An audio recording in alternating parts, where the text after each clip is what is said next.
And so along those lines, Professor Green and Holme, what has the current administration done to either alleviate or exacerbate these issues you've mentioned?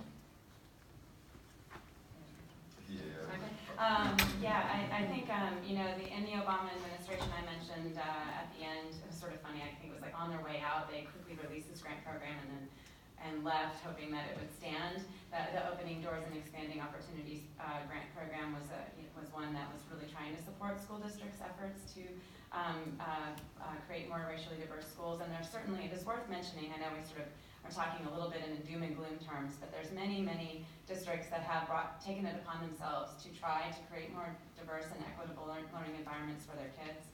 And so, a Century Foundation report recently released, and also a report Erica Frankenberg did out of the Pennsylvania State University, highlights many of the districts that are really voluntarily doing this, and there's a growing number of them. And so this particular Obama-era program was designed to support those efforts and provide funding for planning and implementation, as I had mentioned.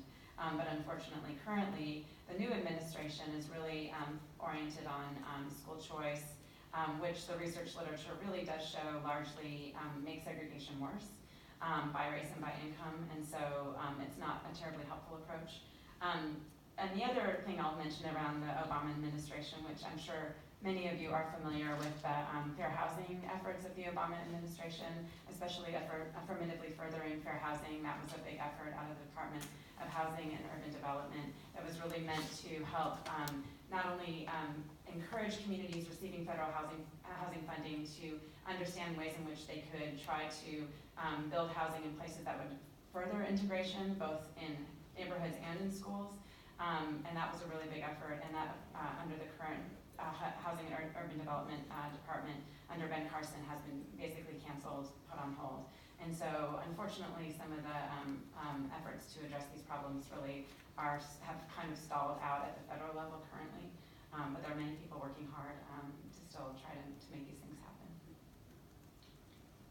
Yeah, so the current administration, so it's, in my opinion, from education has been disastrous.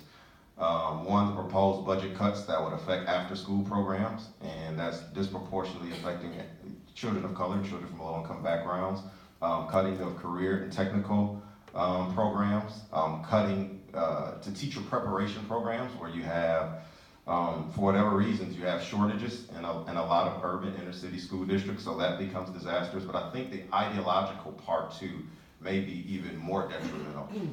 The notion of school choice, that you can use a free market competition system that will cause schools that are lower performing to all of a sudden, without the resources, miraculously become like better. The social Darwinism, this is, anytime you have the idea of competition, inherent in the notion of competition is a winner and a loser.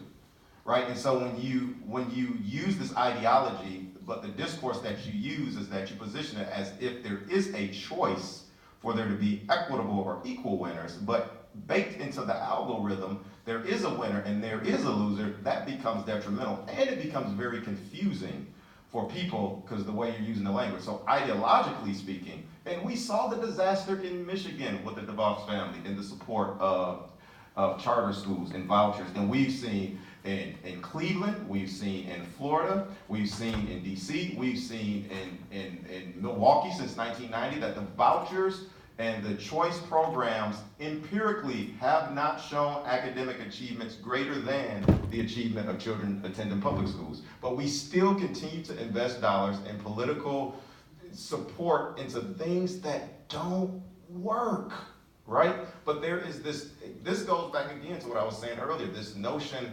of this free market, white racism, meritocracy ideology that this nation is built on, and it continues to exacerbate the educational experiences and outcomes for children of color and children from low-income backgrounds. And it's wrong, it's criminal.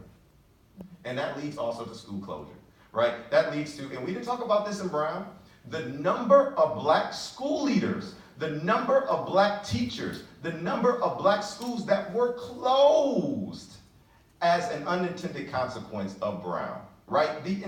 Almost an entire category of a profession. My dad is from Belzoni, Mississippi. During desegregation, his principal was now a janitor at the white school. And there's nothing wrong with working in janitorial services, I'm not saying that, but his principal, she was qualified. She was a principal in this all-black school.